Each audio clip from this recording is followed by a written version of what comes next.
My name is Jade Holmes. I'm 29 years old. 3 months ago, I was rushed into emergency surgery after an accident. I had a ruptured spleen and a collapsed lung, at the same hospital where I work as an ICU nurse. The surgeon said I had less than 2 hours. I survived. When I was barely awake in recovery, my parents walked in. Not to ask if I was okay. Not to hold my hand. They came to refuse the remaining $7,500 after insurance. I nodded and looked away. Then the trauma surgeon stepped into the room. My parents didn't know how closely my life was tied to his, and what he uncovered in the days that followed would unravel a truth my mother had kept buried for 29 years. But to understand how that night changed everything, you need to know what happened the day before the accident. I became an ICU nurse because I wanted to save people. Ironic, isn't it? Sacred Heart Medical Center, Portland, Oregon. 28 beds. I worked night shifts, 7 p.m. to 7 a.m. 12-hour stretches of codes, compressions, life and death. My starting salary in 2019 was $58,000. After taxes, $3,800 a month. Rent was $1,200 for a studio apartment in Southeast Portland. I lived on ramen and hospital cafeteria food. I didn't mind being broke. I minded being invisible. My first save was a 62-year-old man, cardiac arrest. I did compressions for 11 minutes straight while the team prepped the defibrillator. My arms burned, my back screamed, but I didn't stop. He lived. I called my mom from the hospital parking lot at 4 in the morning, crying with adrenaline and joy. She listened for maybe 10 seconds. Then she said, "That's wonderful, honey. Listen, can you Venmo Trevor $200? His car payment is due tomorrow." Trevor is my brother, 3 years younger. He's never held a job longer than 4 months. My mother calls him an entrepreneur. I call him unemployed. But the difference runs deeper than vocabulary. When I struggled, I was not trying hard enough. When Trevor struggled, he was finding his purpose. I remember Thanksgiving 2022 clearly. Mom was setting the table when Trevor walked in, showing off photos on his phone.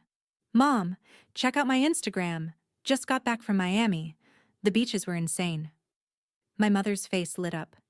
"Sweetheart, those photos are stunning. When did you go?" "Last week? Needed a mental health break?"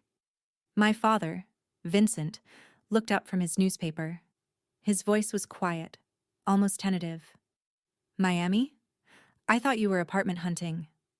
Mom's tone sharpened immediately. "Vincent, mental health is important." I was sitting right there at the table. 2 weeks earlier, I'd sent my mother $1,200 for what she called an emergency dental procedure. She never mentioned the dental emergency again. She never mentioned Miami either. I didn't say anything. I never did. 6 months before that, Trevor bought a $2,800 camera for his photography business. I contributed $1,500 because Mom said he was finally taking initiative. The camera sat in its box in Trevor's room for 6 months. When I finally asked how the business was going, Mom looked at me like I'd insulted her. "Jade, you can't rush creativity." The camera is probably still in that box. I kept a mental list of these moments. The pattern was consistent, relentless even. When I got my ICU position at Sacred Heart, one of the most competitive nursing jobs in Portland, my mother said, "It's just a job, Jade." When Trevor got hired at Starbucks 2 months later, she threw a party, bought a cake, posted on Facebook about how proud she was. He quit after 2 weeks, said the hours didn't align with his energy. Nobody threw him a going-away party for that. I told myself Trevor would grow up, that Mom would eventually see him the way I did, entitled, lazy, coasting on her affection and Dad's silence. But then came what I now call the spreadsheet years. And everything got so much worse. The call came on a Tuesday in July 2019. I'd just finished my first month at Sacred Heart. My scrub still smelled like the hospital's industrial detergent. I was exhausted but proud. My phone rang at 10 p.m. Mom's name on the screen. Jade, I don't know what to do. Her voice was shaking. Tears, maybe real, maybe not. I couldn't tell anymore. I sat up in bed immediately, panic flooding my chest. What happened? Is Dad okay? His pension. They cut it. By 40%. We can't make rent this month. We're going to lose the house. My heart dropped. What? When did this happen? Last week. Your father is too proud to ask for help. But Jade, we'll be homeless. I'm begging you. I looked at my bank account on my phone. $2,200. My first real savings in years. How much do you need? Just 800. Just this once. We'll pay you back when the pension gets sorted out, I promise. I sent it within the hour. I felt needed for the first time in years. Important. Like I mattered to them the way Trevor always seemed to matter. That feeling, that validation, was intoxicating. It was also a lie. 2 years later, I saw my father's bank statement sitting on their kitchen counter when I stopped by to drop off groceries. His pension had never been cut. Not by $1. But by then, I'd already sent $14,400 more. Mom called it helping family. I called it rent. $800 a month for 18 months straight. When I finally worked up the courage to ask when they'd pay me back, my mother looked at me like I'd slapped her. Pay you back? Jade, you're our daughter. Are you seriously going to charge us for the childhood we gave you? I didn't have an answer for that. So I kept paying. That's when I started the spreadsheet.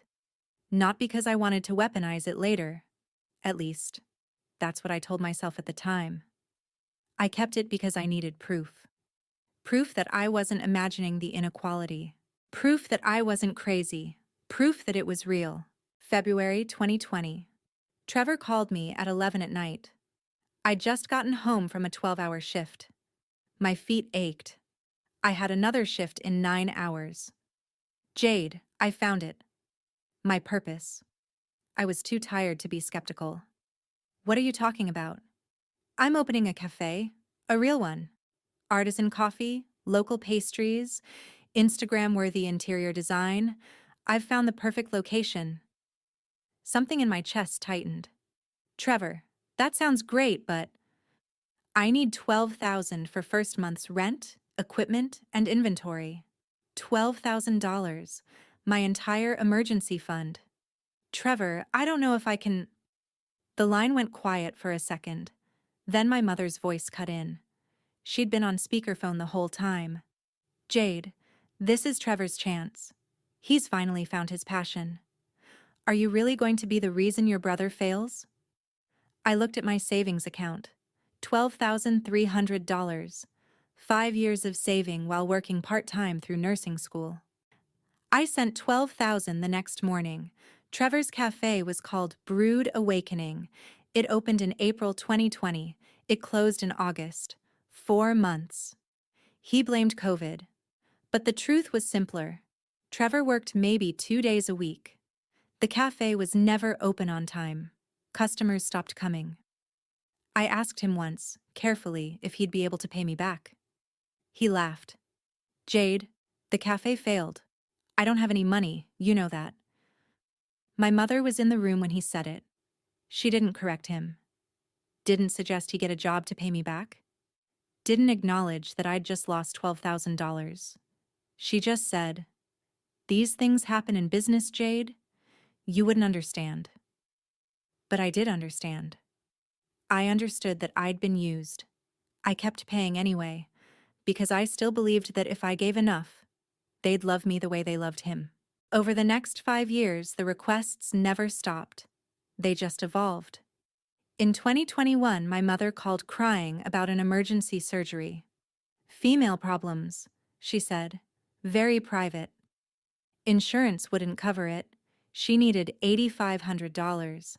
I put $2,000 on my credit card because I didn't have enough in savings. 3 months later, I saw Facebook photos of her at a spa resort with her friends. The dates matched the week of her supposed surgery. When I asked her about it, she got defensive. I needed to recover somewhere peaceful, Jade. Are you really going to police how I heal?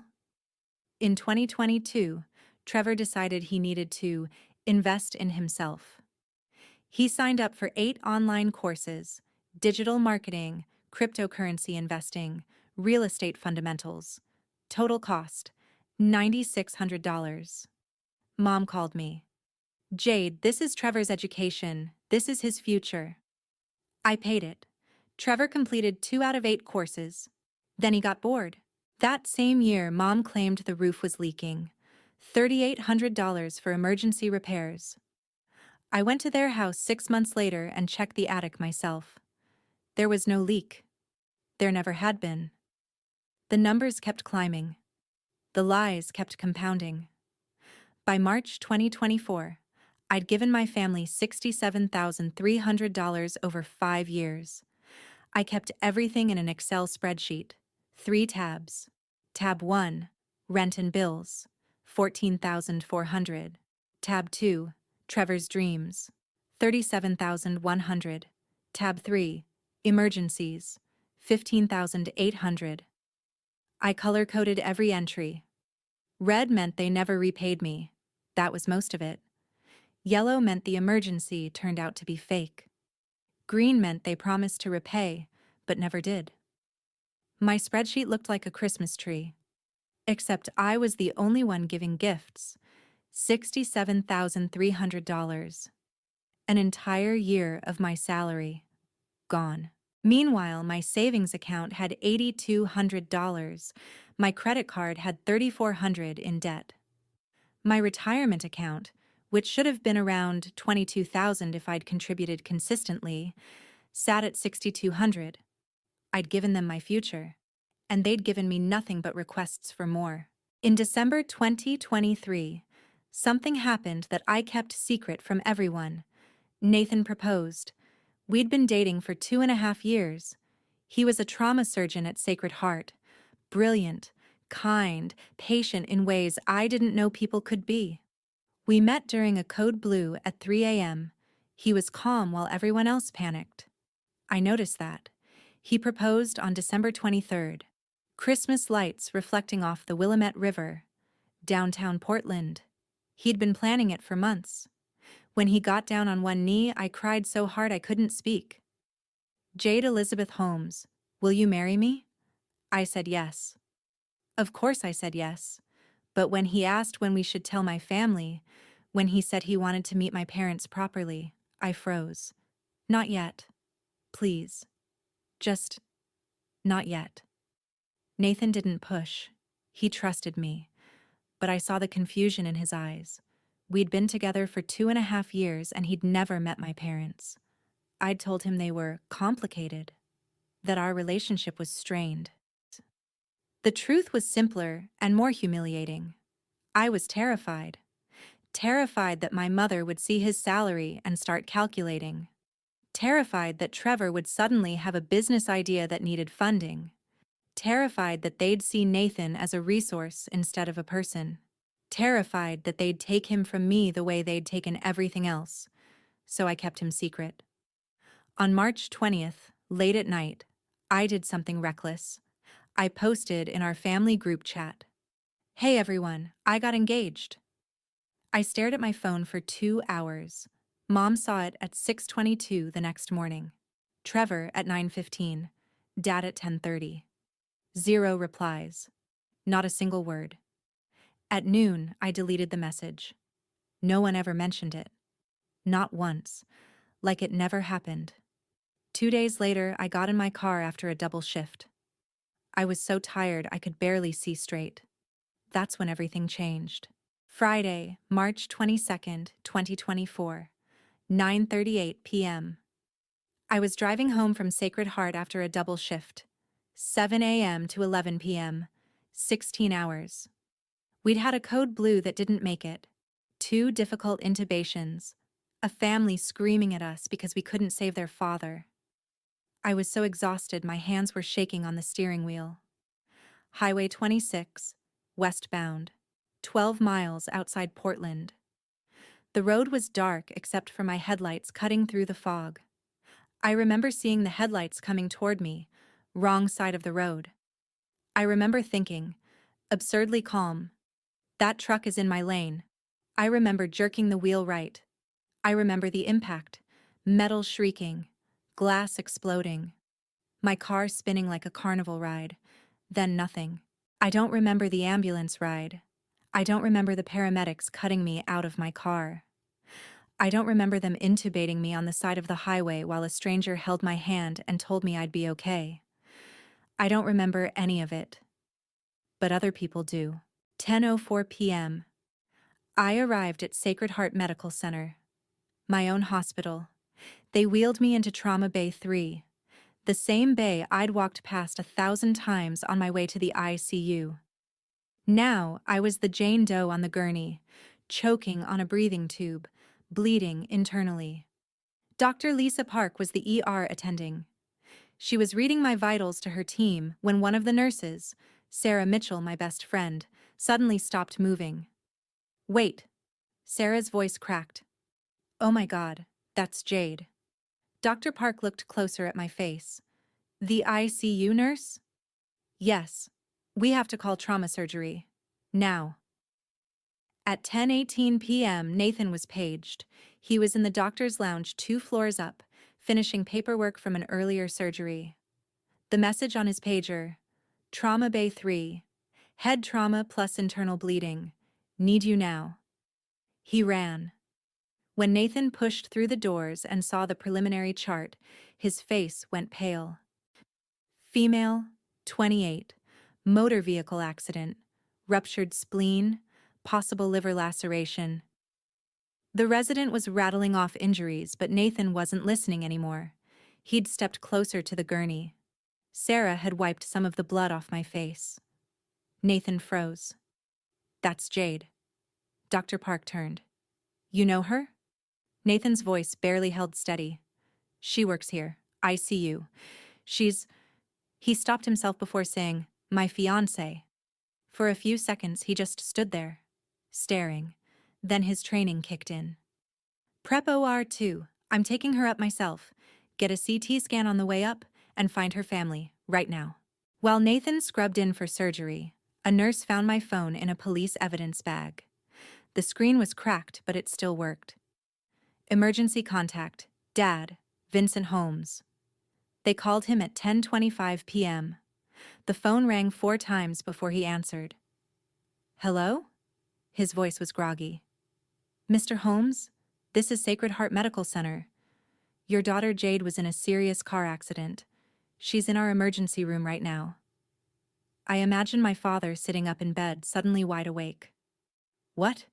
Is she okay?" "She's alive, but she's critical. She needs emergency surgery. We need you and your wife to come to the hospital immediately. We'll be there in 20 minutes. My father woke my mother. I imagine her annoyed, checking the time, asking if it couldn't wait until morning. "Diane, wake up. Jade's been in an accident." "What? What time is it?" "It's an emergency. We have to go. Now." In the car, my mother was on her phone, texting someone. My father's hands were shaking on the steering wheel. "How bad do you think it is?" Mom didn't look up from her screen. "Bad enough they called us." Dad called Trevor, who was at a friend's house. "Son, your sister's been in an accident. Meet us at Sacred Heart." Trevor's response: "Now? Dad, I'm in the middle of— How long is this going to take?" My father hung up on him. They arrived at the hospital at 10:45 p.m., 20 minutes that would destroy everything. My parents were taken to the ER family waiting room. Dad was pacing, still wearing pajama pants under his jacket. His face was gray. Mom sat in a plastic chair, scrolling through her phone. At 10:52 p.m., Nathan walked in. He was still wearing bloody scrubs from his initial assessment of me. "Mr. and Mrs. Holmes?" My father rushed over. "Yes. How is she?" Nathan looked at both of them. His voice was controlled, professional, but I would learn later that his hands were shaking. I'm Dr. Nathan Reed, trauma surgeon. Jade has severe head trauma and internal bleeding. I need to take her to surgery immediately. Without intervention in the next 30 minutes, she won't survive. Dad reached for the clipboard Nathan was holding. Of course, whatever she needs. Where do I sign? That's when Mary Chen walked in. Mary was the hospital financial counselor. She'd been called because I had no ID, no insurance card, nothing to verify coverage. Mr. and Mrs. Holmes, I'm so sorry to intrude at this time. Mary's voice was gentle. I need to discuss financial responsibility while Dr. Reed operates. My mother's tone turned sharp immediately. Can't this wait? Our daughter is dying. Mary stayed professional. I understand. This will only take a moment. Jade's insurance will cover approximately 70% of the estimated surgery costs. The remaining balance is about $7,500. We need a guarantor. Someone who agrees to cover the out-of-pocket costs if Jade is unable to pay. Dad didn't hesitate. I'll sign. Where? But my mother grabbed his arm. Wait. Vincent, we need to think about this. Dad looked at her, confused. Think about what? She needs surgery now. Mom turned to Mary. What if insurance denies the claim? What if it's more than $7,500? What if it's $20,000? $30,000? Mary's expression remained neutral, but her voice was careful. Mrs. Holmes, this is emergency surgery. Insurance will cover the majority. You're not paying now, just guaranteeing. We can't guarantee anything. We don't have that kind of money. My father's voice rose. Diane, we have savings. We have the emergency fund. We don't, Vincent. The room went quiet. Mary looked between them, her professional mask starting to crack. I understand financial strain, Mary said slowly. But your daughter's life is at stake. The surgery is time-sensitive. My mother's face hardened. I understand that. But we have to be practical. That's when she said it. The words that ended everything. We can't afford this. We just spent $49,000 on Trevor's Europe trip. Our savings is gone. If insurance doesn't cover everything and we're stuck with a $20,000 bill. Her hand flew to her mouth. She'd said it out loud. $49,000. Trevor's Europe trip. My father's face went completely white.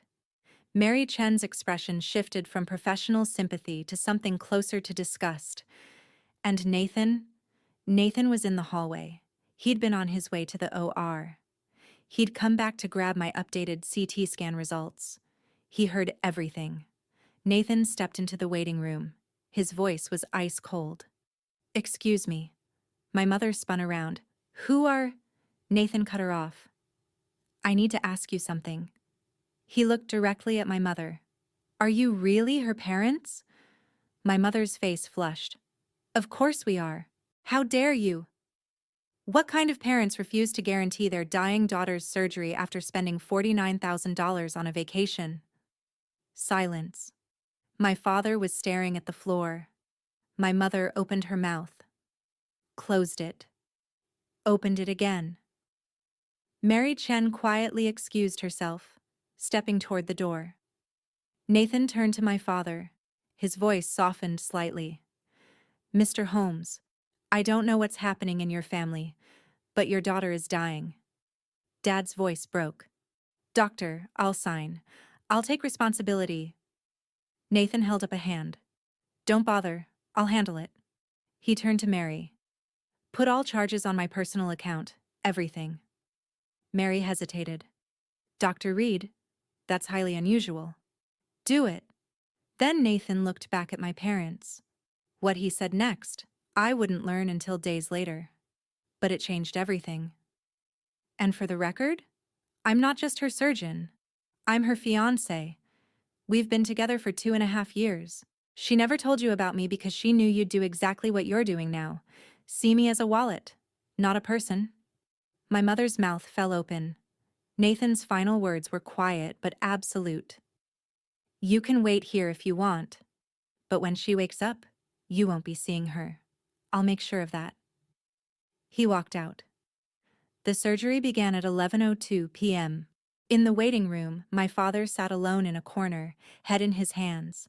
My mother sat on the opposite side, arms crossed, defensive. Trevor arrived at 11:15 p.m., annoyed and loud. Is this going to take all night? I have dinner plans tomorrow. My father's voice cut through the room like a knife. Sit down and shut up, Trevor. Trevor had never heard that tone from his father before. He sat down. For 3 hours, Nathan operated on me while my family sat in silence, their dysfunction finally too obvious to ignore. I didn't know any of this yet. I was unconscious, intubated, broken, but alive. And when I woke up 4 days later, everything I thought I knew would be shattered. March 26th, day 4. I woke up to white ceiling tiles and the rhythmic beeping of a heart monitor. There was a tube in my throat. Pain everywhere. I tried to move and couldn't. Then I saw Nathan's face. He was sitting beside my bed, holding my hand. When my eyes opened, his entire expression softened. Hey, you're okay. You're safe. His voice was gentle, steady. Don't try to talk. You're intubated. Squeeze my hand if you understand. I squeezed. His eyes filled with tears. You're at Sacred Heart. You were in a car accident Friday night. It's Tuesday. You had surgery. You're going to be okay. I tried to speak. I couldn't. The tube comes out tomorrow if your breathing stays strong. I need you to rest. But first, he paused. I need to tell you something. About your parents. My parents? Were they here? Were they worried? Nathan pulled his chair closer. They came to the hospital that night. It didn't go well. Over the next 10 minutes, with me unable to speak or move, Nathan told me everything. About the financial counselor, about my mother refusing to sign, about the $49,000, about the question he'd asked them. I walked in and I asked them, "Are you really her parents?" Even through the haze of painkillers, I felt something crack open in my chest. I told them I was your fiancé, Nathan continued. They didn't know about me, about us. Your mom looked shocked. Your dad looked ashamed. He took a breath. I paid for everything, Jade. The surgery, the ICU, all of it. And I banned them from visiting you. I wanted to ask where they were now. I wanted to ask about my father. Nathan seemed to read my mind. Your dad tried to come yesterday. I let him in for 5 minutes. He cried the whole time. He kept saying he was sorry. Tears ran down my face. Your mom tried to come this morning. Security stopped her. She caused a scene. Said I was turning you against your family. Nathan reached for his phone. There's something else. Something Sarah told me I should show you, but only when you're ready. He turned the screen toward me. It was a screenshot of the family group chat. My engagement announcement. 0 replies. Sarah says you posted this and then deleted it. Is that true? I nodded. The tears came harder.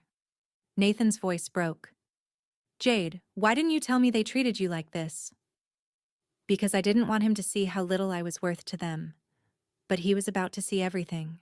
The next day, they removed the breathing tube. My voice was raspy, weak. But it worked. Sarah visited during her shift. She pulled a chair up to my bed and took my hand. Girl, I need to tell you what I saw that night.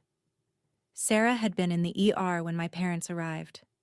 Your mom was on her phone the whole time, texting, not even looking worried. I closed my eyes. Your dad was pacing, panicking. But your mom? She looked annoyed, like she'd been inconvenienced. Sarah's voice hardened. When the financial counselor came, I was standing right outside the door. I heard everything. Your mom said she couldn't afford to help you.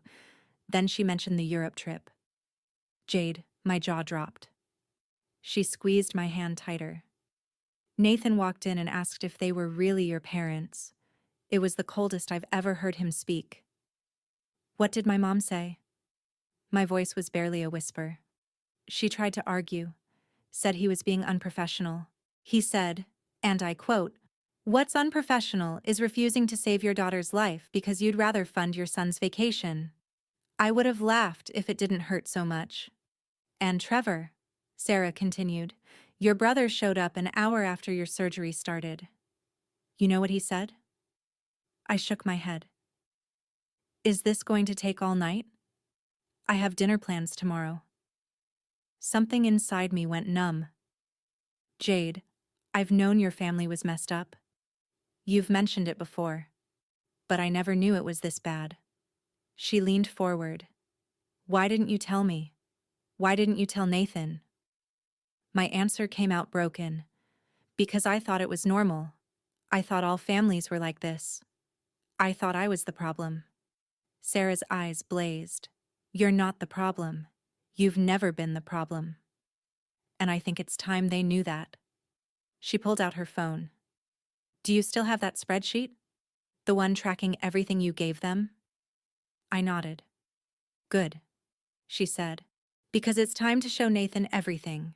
That evening, Nathan came back after his shift. He handed me a folded piece of paper.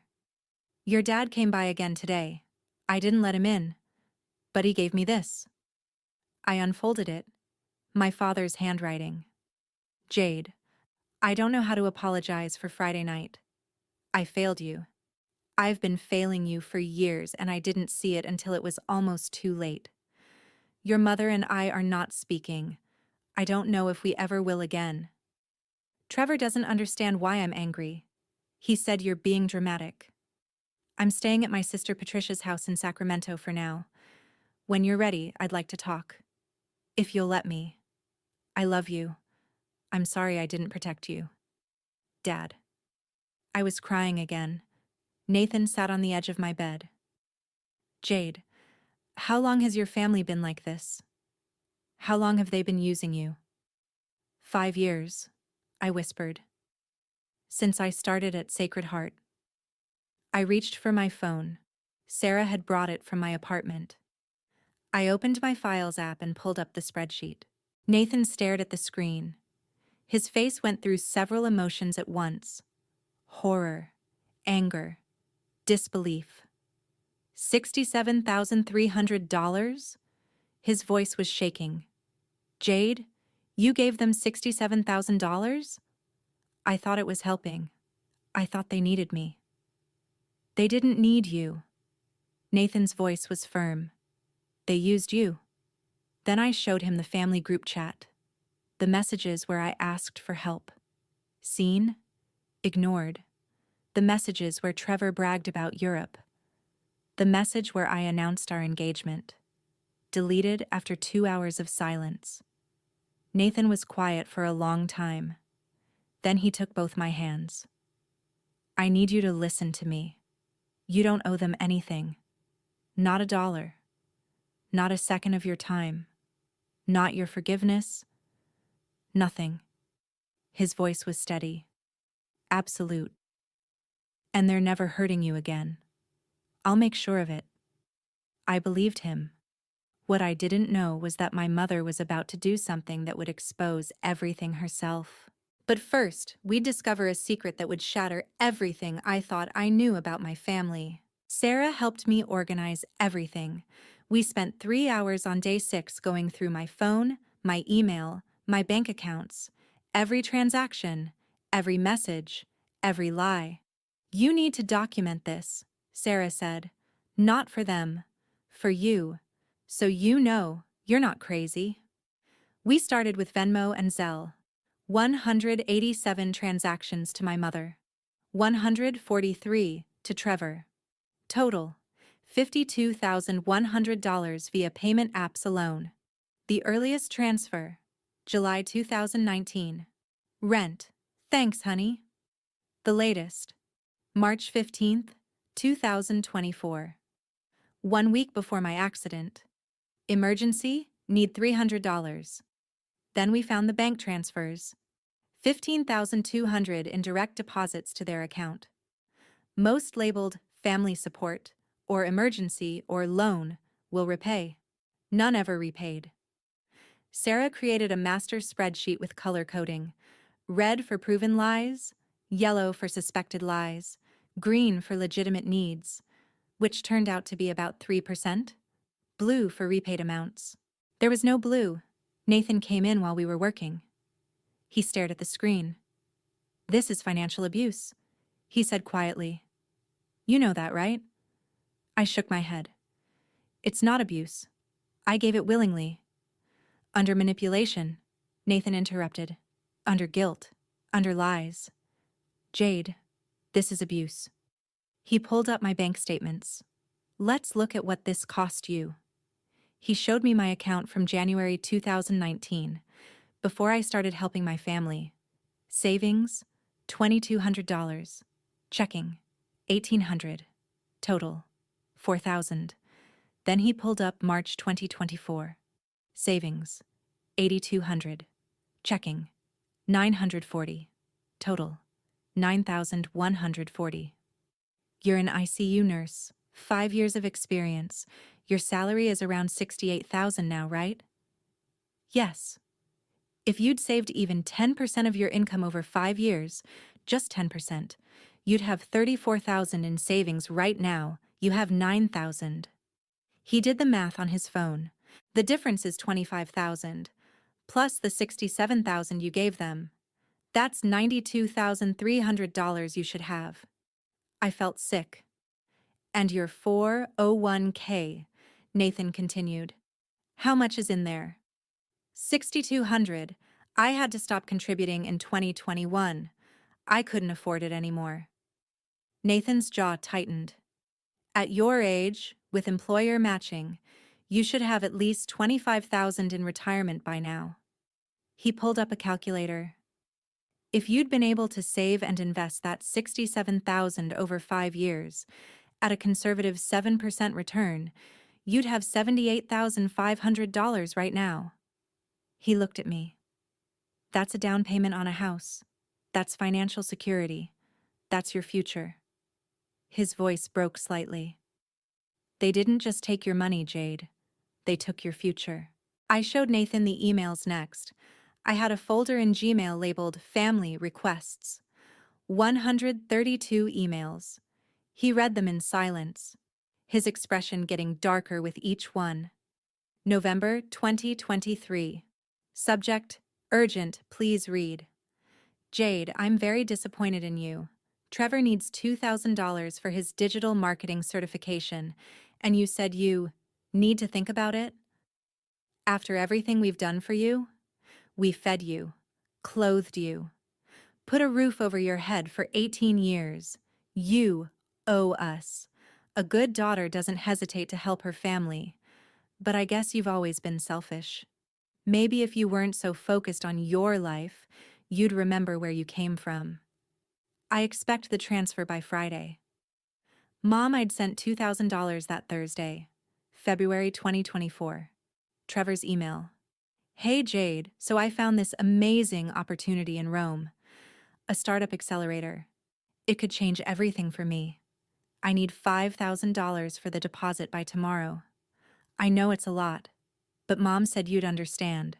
She said you always come through for family. Don't let me down. I'd sent $5,000. $2,000 of it went on my credit card because I didn't have enough in savings." Nathan noticed a pattern. Every single email has the same structure: urgent request with tight deadline, guilt about childhood, threat of disappointment, comparison to Trevor, question your character. He looked at me. "This is textbook manipulation, Jade. This is emotional abuse."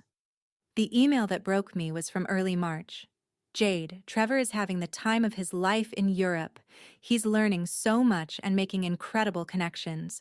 Your father and I are so proud of him. He's going to do amazing things. By the way, we need $300 for groceries this week. Can you send it today? Thanks, honey. Mom, P.S. Trevor posted the most beautiful photo from the Eiffel Tower. You should check his Instagram." I'd sent $300. Then I sat in my car and cried for 20 minutes. Nathan put the phone down. How did you survive this? How did you keep going? I thought if I gave enough, I whispered, they'd love me like they love him. Sarah had been reading over our shoulders. Show him the group chat, she said. The whole thing. The group chat was worse. Message after message of Trevor showing off. Mom praising him, me asking for help and being ignored. March 10th. Trevor. Guys, check out my IG, best pasta in Florence. Mom. So proud of my successful son. March 11th. Me. Can someone pick me up from night shift tomorrow? My car is in the shop and Uber is $40. Seen by Mom at 8:43 a.m. Seen by Trevor at 9:15 a.m. Seen by Dad at 10:22 a.m. No replies. March 14th. Me. Happy birthday, Dad. Love you. Hope you have a great day. 0 reactions. 0 replies. March 18th. Trevor. Mom, I need another $500. Found a vintage Rolex in Rome? Mom. Sent honey. Your father said yes to the full watch too. Use the emergency card. Trevor. You're the best mom ever. Nathan scrolled through months of this. His face was pale. They're never speaking to you again, he said. Not if I have anything to do with it. Day 7. My last day in the ICU before moving to Nathan's apartment. That morning, my mother showed up. She'd convinced the guard she'd changed and needed to see her daughter. She pushed past the nurse station and walked straight into my room. Jade. Oh, my baby girl. I've been so worried. I looked at her. My voice was cold. Mom, you need to leave. She kept coming. Sweetheart, there's been a terrible misunderstanding. That night, I was in shock. I didn't know what I was saying. Nathan stood up from his chair. Mrs. Holmes, you're not supposed to be here. She ignored him completely. Jade, honey, you know Mommy loves you. I would never abandon you. That doctor is lying. He's trying to turn you against your own family. I felt something harden in my chest. Nathan didn't lie. Sarah heard you. The billing coordinator heard you. You refused to sign. My mother's face shifted, calculating. I was confused, stressed. You can't blame me for one moment of...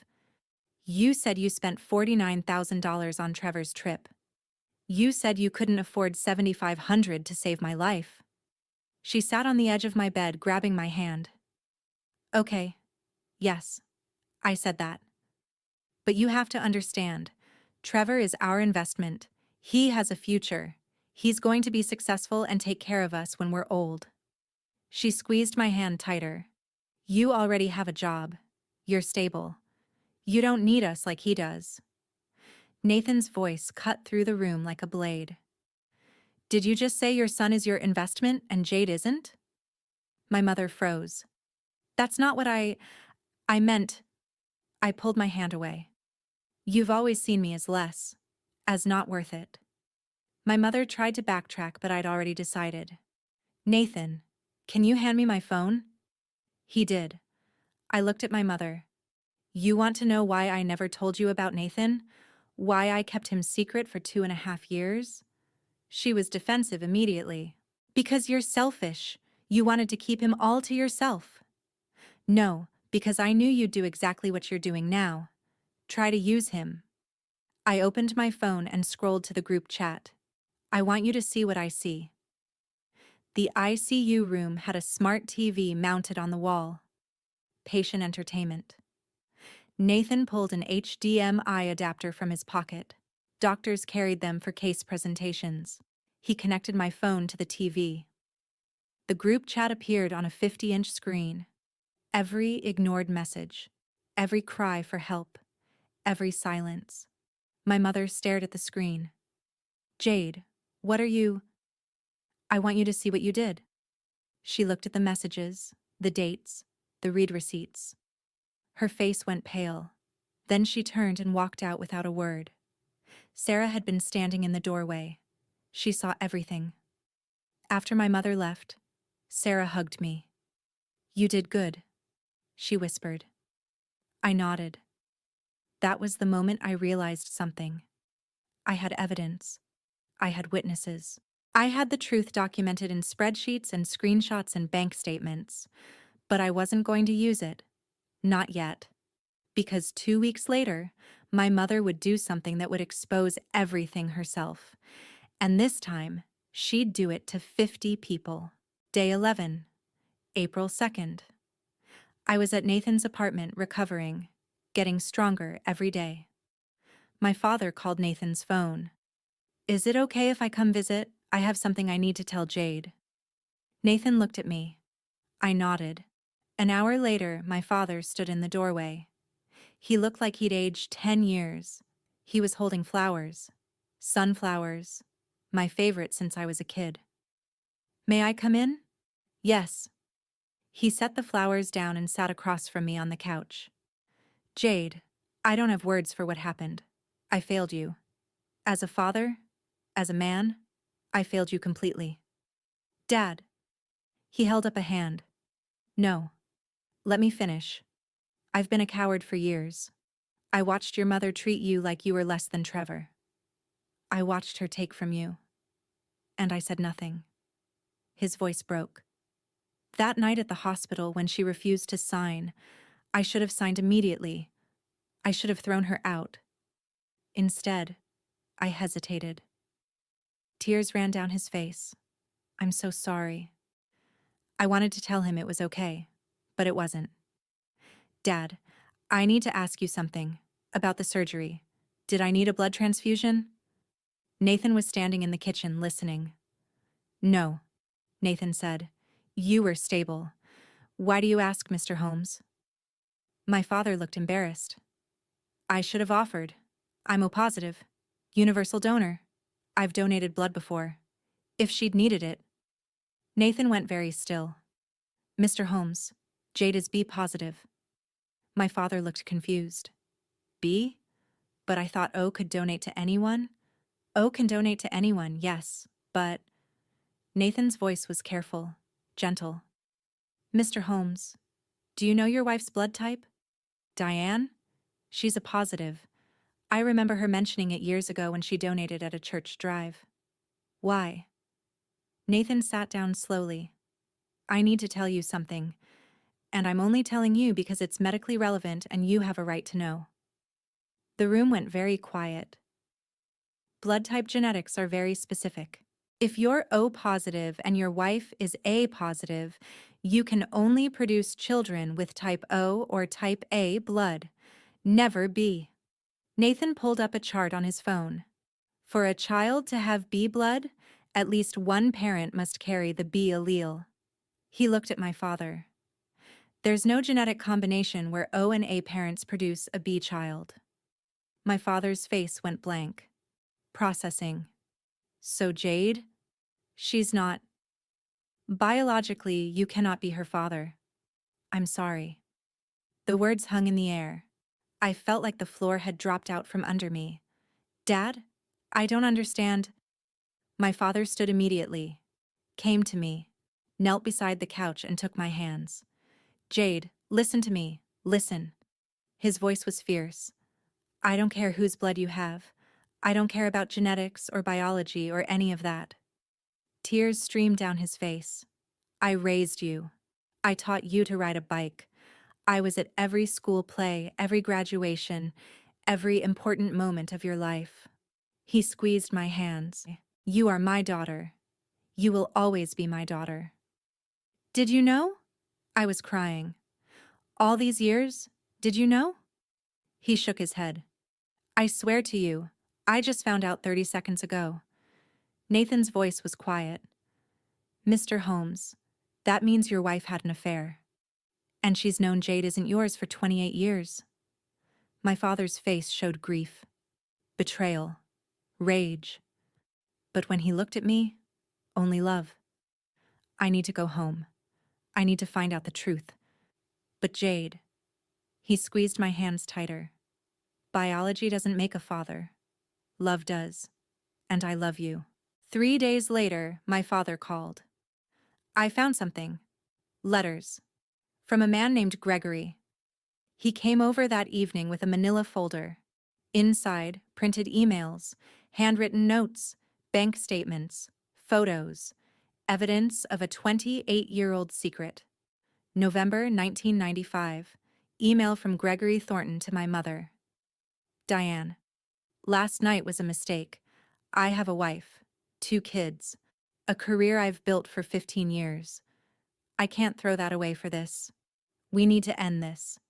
Please don't contact me at the office anymore. Greg, March 1996. A note in my mother's handwriting. March 12, 1996. I'm pregnant. 8 weeks. It's Greg's. The timing. Vincent and I hadn't been intimate for months. We were fighting about his mother moving in. Greg won't return my calls. His secretary said he's unavailable indefinitely. I thought about not keeping it. But Vincent would ask questions, and I can't afford the procedure without him knowing. I have to keep this baby and pretend it's Vincent's. If Vincent ever finds out, I'll lose everything. This mistake is going to ruin my life. I have to make sure she never knows. I read it 3 times. My mother called me a mistake before I was even born. Bank statements from 1996 to 2021. Monthly deposits of $500 from G. Thornton. A notation in my mother's handwriting. Child support, secret account, never tell Vincent. The deposit stopped in March 2021. A newspaper obituary clipped and saved. Gregory William Thornton, 57, corporate attorney, passed away March 15, 2021. My mother had written on it, "Finally over. Secret dies with him."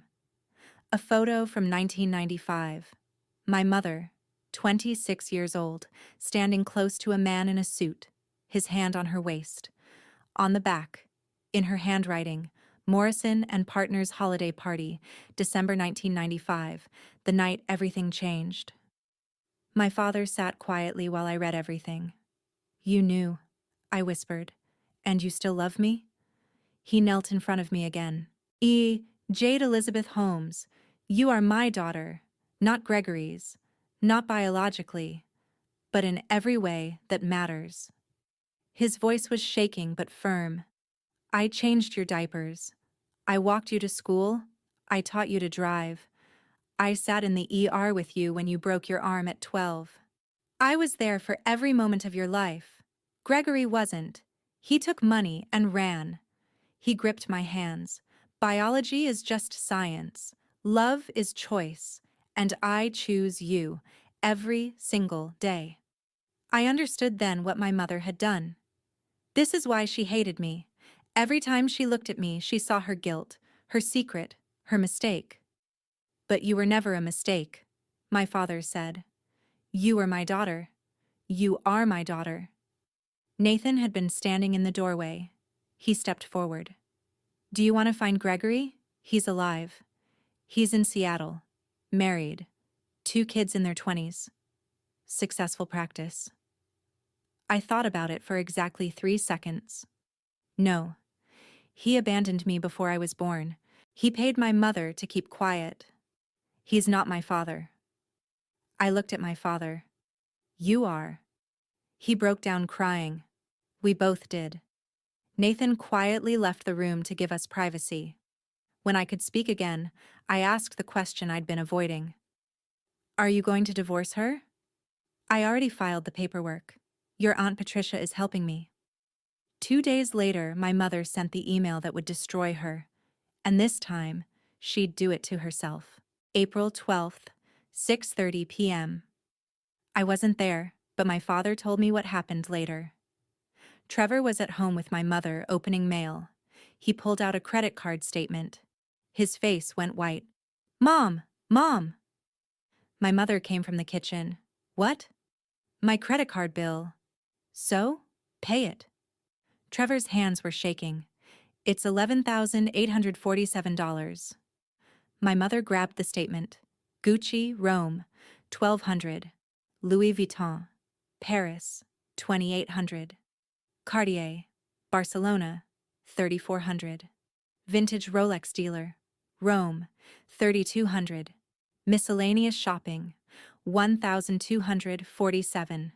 Trevor, I told you the card was for emergencies. He was defensive immediately. Those were emergencies. I needed to look professional for networking. You can't network in cheap clothes. My mother pulled out her phone, checked their bank account. Balance, $1,247. We're broke. We're completely broke. Trevor panicked. What about savings? We spent savings on your trip. We withdrew the 401k early and paid a 20% penalty. Well, what about Dad? Your father left. He filed for divorce. He's not giving us a dime. There was a pause. Then Trevor said it. What about Jade? My mother's face hardened. She's not answering my calls. She blocked me. Then email her. She can't block email. My mother hesitated.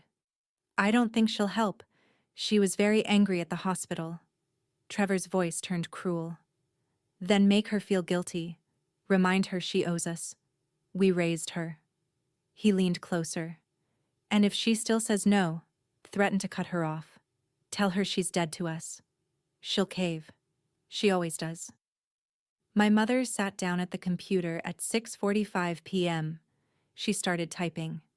At first it was manipulation, calculated guilt. But as she wrote, she got angrier. The email transformed into a rant, a weapon. At 7:03 p.m., she typed her daughter's name in the recipient field. Gmail auto-filled.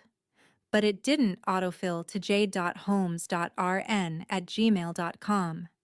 It autofilled to Holmes Extended Family, a group email list with 50 people. My mother didn't notice. She hit send. The email.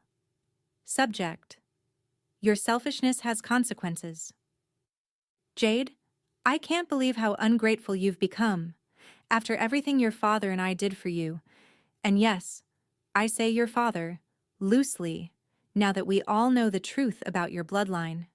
We raised you. We fed you. We put a roof over your head for 18 years. We gave you everything. And this is how you repay us? By cutting us off? By turning Vincent against me? By refusing to help your own family when we're in crisis? Trevor's credit card bill is $11,847 from his networking trip, a trip that will pay off when he's successful. But you wouldn't understand investment, would you? You've always been short-sighted, always thinking about yourself. Your brother is our real investment. He has potential. He has a future. You were always just average. A mistake we had to deal with. Maybe I should have listened to Gregory back in 1995.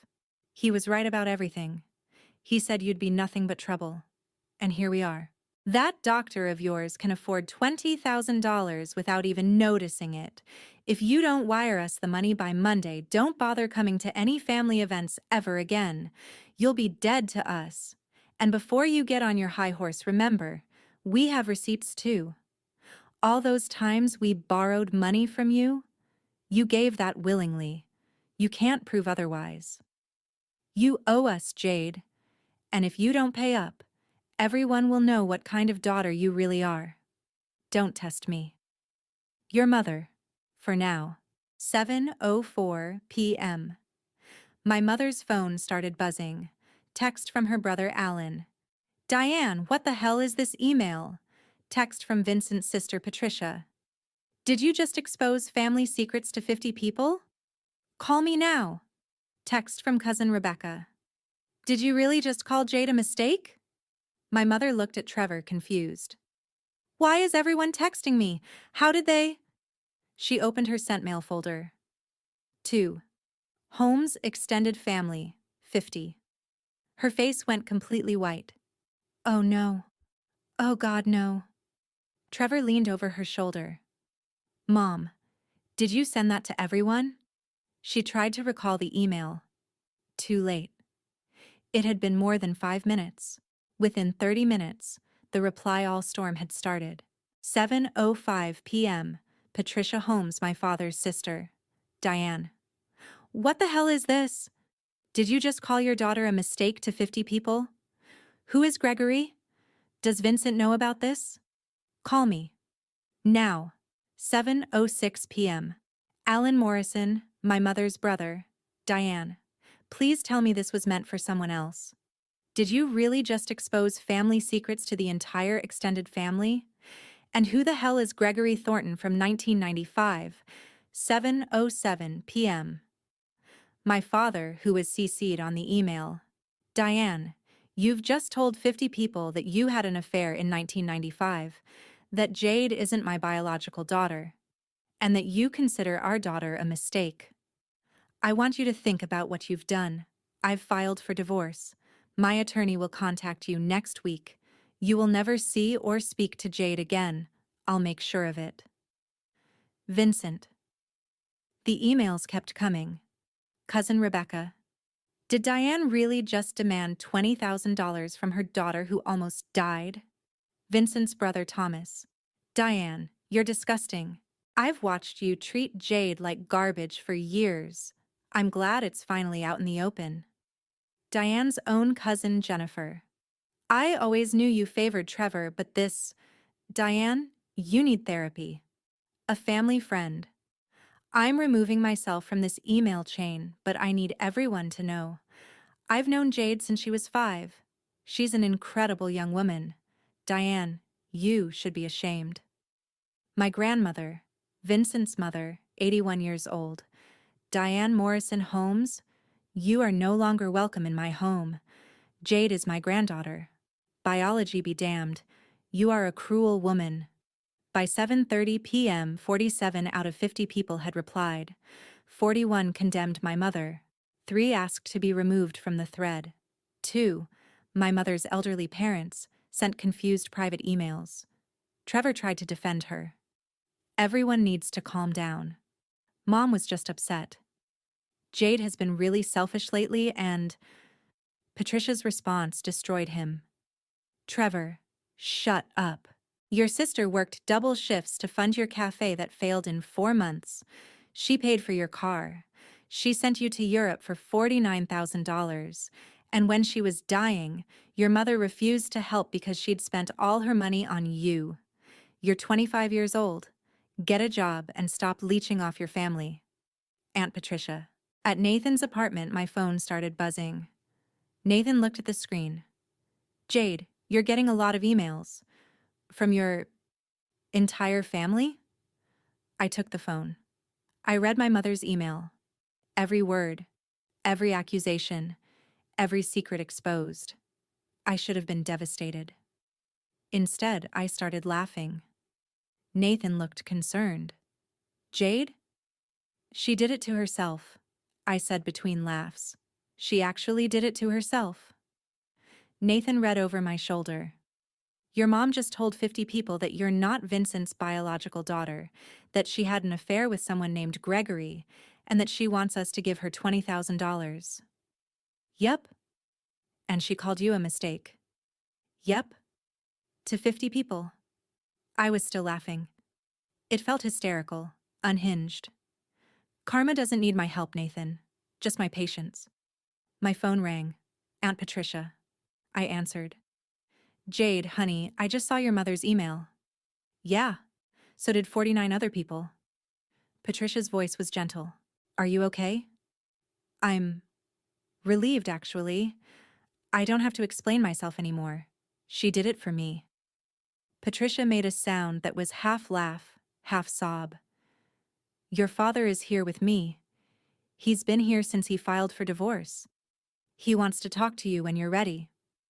I am ready. Can I call him tomorrow?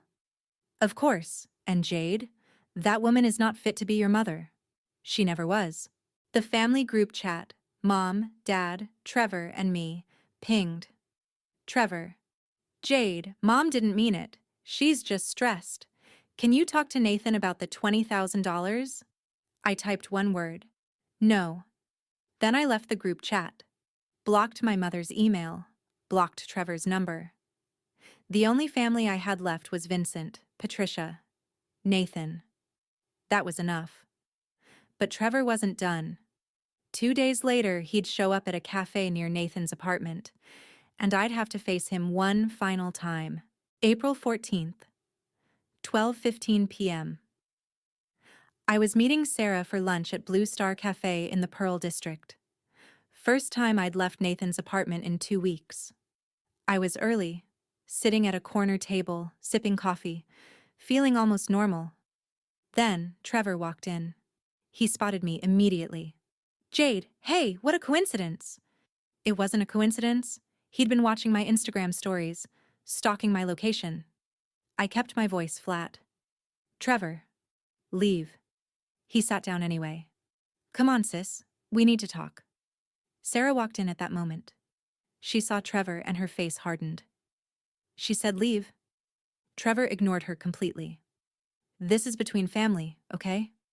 He turned to me, forced a smile. "Look, I know things got intense. Mom's email was bad. I told her she shouldn't have sent it. She sent it to 50 people, Trevor. It was an accident. She meant to send it just to you. She was just emotional."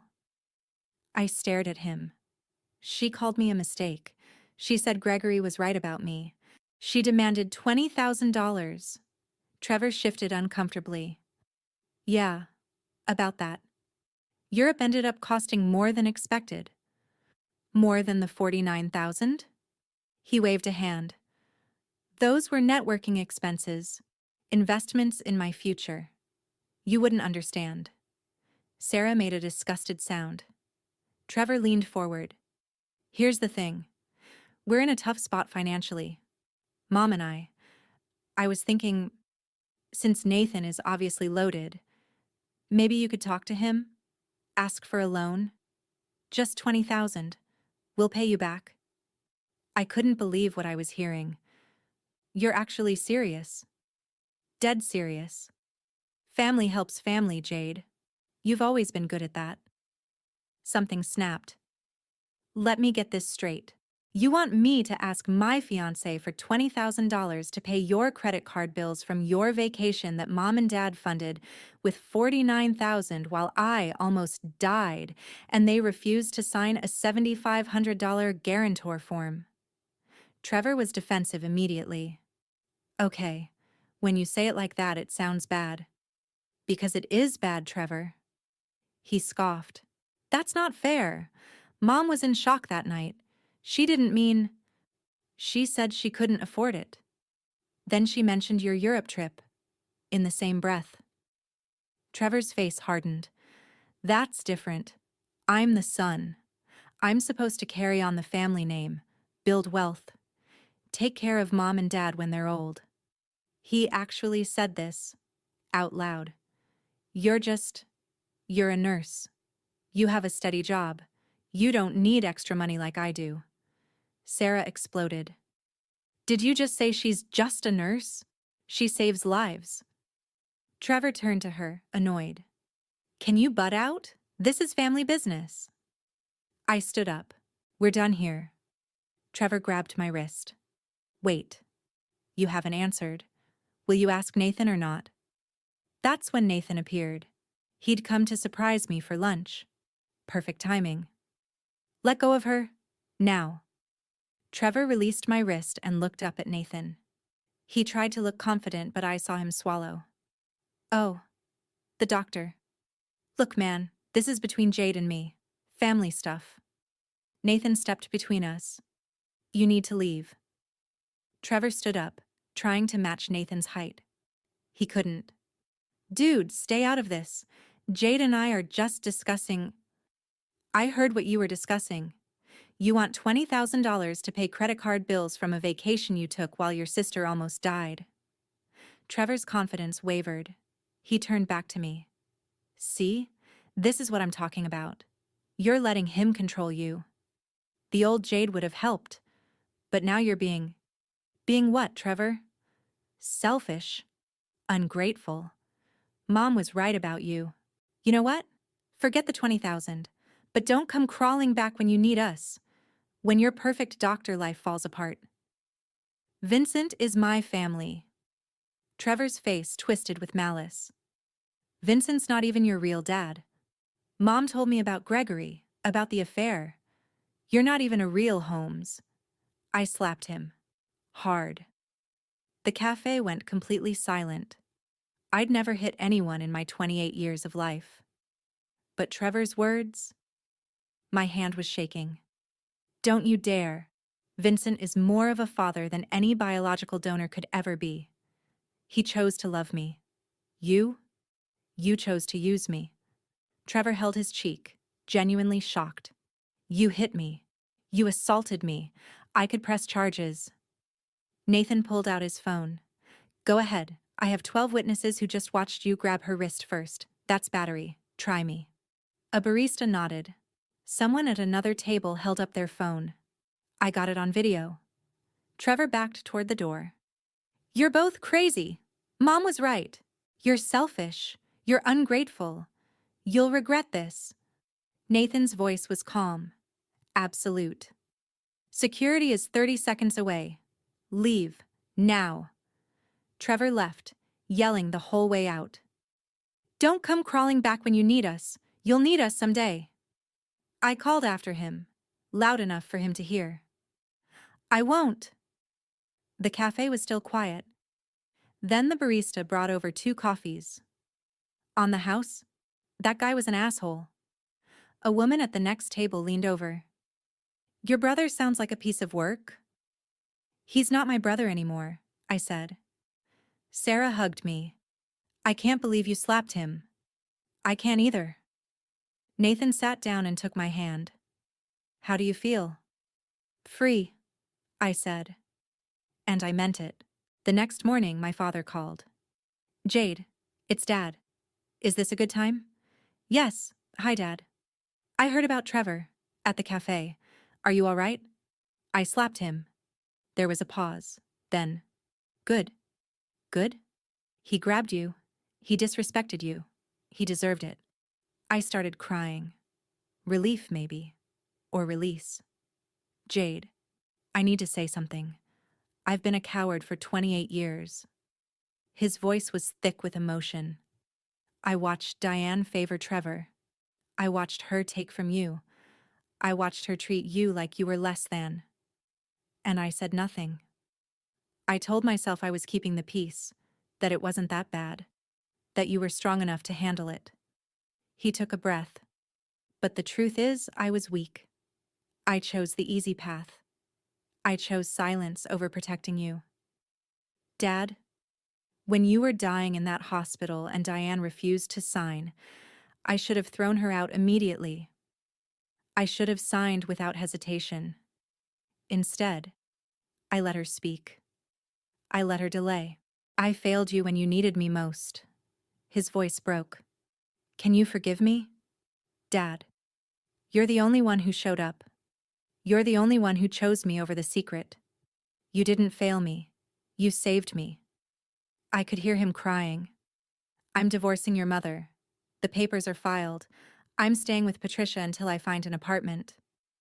And Jade? I know I can't undo 28 years. But I'd like to try. I'd like to be the father you deserved all along. I'd like that too, Dad. 3 hours later, my mother called from an unknown number. I answered without thinking. Jade, please, don't hang up. I recognized her voice immediately. Mom. I'm sorry, for the email, for everything. I was stressed. I wasn't thinking. You called me a mistake, in writing, to 50 people. I didn't mean it. You're not a mistake. I was just angry. Her voice shifted harder. Jade, I'm your mother. You can't cut me out. Family is family. Vincent is family. You're just biology. She made a sharp sound. You don't mean that. You're being influenced by that man. Nathan has a name, and he's the reason I'm alive. What did you do? Silence. Then she tried one more time. If you do this, if you cut me off, you'll regret it. You'll need me someday. I thought about everything. The $67,000, the lies, the favoritism, the refusal to save my life. My voice was steady. I needed you on March 22nd. You chose Trevor's credit card over my life. I don't need you anymore. I never will again. Goodbye, Diane. I hung up. Blocked the unknown number. Nathan had been standing in the doorway. How do you feel? Free, I said again. And this time, I believed it completely. May 15th, 2 months after the accident. My father texted me, "Would you have lunch with me? Just the two of us? Your choice of restaurant." I picked Mamma Mia's Italian, my favorite since I was a kid. He arrived 15 minutes early. He brought sunflowers. When I walked in, he stood immediately. "Jade." I hugged him. "Hi, Dad." We sat down. We didn't talk about Diane. We didn't talk about Trevor. We talked about us. "Tell me about Nathan," he said. "How you met. Why you love him. Tell me about ICU, your patients, your work. Tell me about your life. The parts I missed because I wasn't paying attention." I told him about the first time Nathan and I spoke. A cardiac arrest at 3 a.m. The way he stayed calm when everyone else panicked. I told him about the patient whose family hugged me after I saved their father. I told him about the apartment I wanted to buy someday, when I had enough saved. My father listened to every word. "You've built such a beautiful life, and I almost missed it." When the check came, he insisted on paying. I have 28 years of lunches to make up for. Outside the restaurant, I asked the question I'd been avoiding. "Dad, do you want to know about Gregory? Do you want to find him?" He was quiet for a moment. I looked him up. Gregory Thornton, corporate lawyer in Seattle. Still married to the same woman. 2 kids in their late 20s. Successful practice. He doesn't know you exist. Diane never told him she kept you. I felt something twist in my chest. Do you think he deserves to know? My father's voice was firm. I think he made his choice in 1995 when he stopped returning Diane's calls. He chose his life over you before you were even born. I don't want to meet him, I said. He's not my father. You are. Even knowing I'm not, I interrupted. Dad, you're the one who taught me to ride a bike. You're the one who stayed up with me when I was sick. You chose me every single day for 28 years. Gregory is just genetics. You're my father. He was crying. I don't deserve you. Yes, you do. You just forgot for a while. But you remembered when it mattered. We made a promise that day. We don't look back. We only look forward. Forward, he agreed. Together. Then I told him about the wedding. Nathan and I are getting married. June 15th. His face lit up like sunrise. I'd be honored if you'd walk me down the aisle. He couldn't speak. He just nodded and cried. The wedding planning was simple, intimate. The Sentinel Hotel in downtown Portland. 40 guests. Vincent, Patricia and her family, Vincent's brothers, Nathan's family, Sarah and my ICU colleagues. Close friends. Diane and Trevor were not invited. My mother sent my father a text. "You're going to let our daughter get married without her mother? This is unforgivable." His response, "She's my daughter. You made it clear she was a mistake you regretted. You don't get to attend her celebration." I invited Patricia to go dress shopping with me. "I'm honored," she said. "But are you sure you don't want—" "I'm sure you've been more of a mother to me in 2 months than Diane was in 28 years. I found the dress on the 3rd try. Simple, elegant, off-white lace. Patricia cried when she saw me in it. "You're beautiful, honey. I wish my mom was here to see this." Patricia looked confused for a second. Then I smiled. "I meant you." She broke down completely. The rehearsal dinner was the night before the wedding. My father gave a speech. 28 years ago, a baby came into my life. I didn't know then that biology would try to tell me she wasn't mine. He looked at me. But I know now what matters. Love is a choice. And I choose Jade. Every single day. He raised his glass. "Nathan, You're getting the best woman I know. Take care of her, and welcome to our family." Everyone stood, raised their glasses. Diane and Trevor weren't there to see it. The next day was my wedding, and my father would be the one to walk me down the aisle. June 15th, 2024. The Sentinel Hotel, Portland. The music started. Canon in D. Everyone stood. My father offered his arm. "Ready?" More than ready. We started walking. Slowly. He kept his hand over mine. "Jade, I need you to know something. This, right now, is the proudest moment of my life." I was already crying. "Dad, not because you're getting married, but because despite everything, you became this incredible woman, and I get to be your father." Every step down that aisle, he whispered, "You are so loved. You are so worthy. You are my daughter." At the altar, the pastor asked, "Who gives this woman to be married?" My father's voice was strong, clear. "I do, with pride and joy." He kissed my forehead, shook Nathan's hand. "Take care of my daughter." "Always," Nathan said. My father sat in the front row beside Patricia, both of them crying. There was empty space where my mother should have been. I didn't miss her. The ceremony was beautiful, but the moment I'll remember forever came at the reception. The father-daughter dance. "My Girl" by The Temptations. My father led me to the dance floor. His hands were shaking. "I haven't danced in 20 years. You're doing great, Dad." As we swayed, he laughed nervously. "I practiced. This week. In Patricia's living room. Watching YouTube videos." I laughed. "Really? I wanted to do this right. For you." We danced in silence for a moment. Then he said, "Jade, I need to tell you something. About your mother." "Dad, not tonight. Just this. Then never again." He took a breath. "The divorce will be final next month. She's not contesting it. Trevor moved to Arizona with her sister. Well, he's still Trevor. Your mother asked me to tell you she's sorry, that she wants to talk." I looked up at him. "What did you say?" I said no, that you've moved on, that she lost her chance. "Thank you." His voice broke. "I love you, Jade. Not because of blood, not because of obligation. I love you because you're you, because in 28 years, you've been the best thing in my life.